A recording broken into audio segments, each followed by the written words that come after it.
Boris Johnson is facing a huge rebellion from his own Conservative Party ministers against his plans to override parts of the Brexit withdrawal agreement, with MPs today beginning a debate in the House of Commons on the controversial legislation. The Prime Minister's former Attorney General, Geoffrey Cox, said it would be unconscionable to override the deal, adding there is no doubt the unpalatable implications of the withdrawal agreement were known to Mr. Johnson signed it. The Brexiteer warned he would not back the internal market bill unless ministers dispel the impression they plan to permanently and unilaterally rewrite an international agreement. With tariffs and customs procedures on certain goods entering Northern Ireland from Britain were part of the deal. Mr. Cox added if the powers in the bill were used to nullify those perfectly plain and foreseeable consequences, then it would amount to the unilateral abrogation of the treaty obligations. The former Attorney General wrote in the Times, "When the Queen's minister gives his word on her behalf, it should be axiomatic that he will keep it,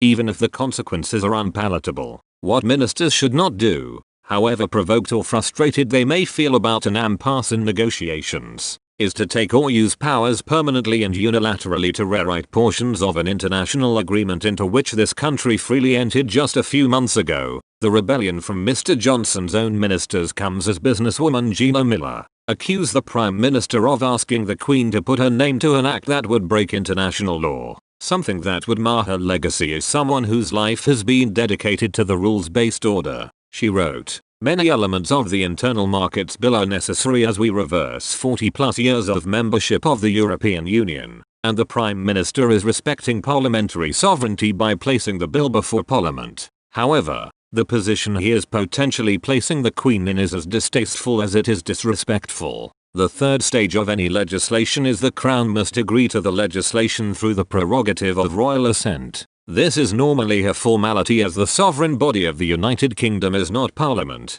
but the Crown in Parliament. The last time royal assent was refused was in 1708, under Queen Anne, when she rejected the Scottish Militia Bill on the advice of ministers. In 1914, George V very nearly withheld the assent to the Irish Home Rule Bill but was persuaded not to, again on ministerial advice. The tables are now turned as it would be her own Prime Minister who would be necessarily advising her to break international law. The government could be placing the Queen in the middle of a major constitutional crisis by demanding her approval for her governments to break international law.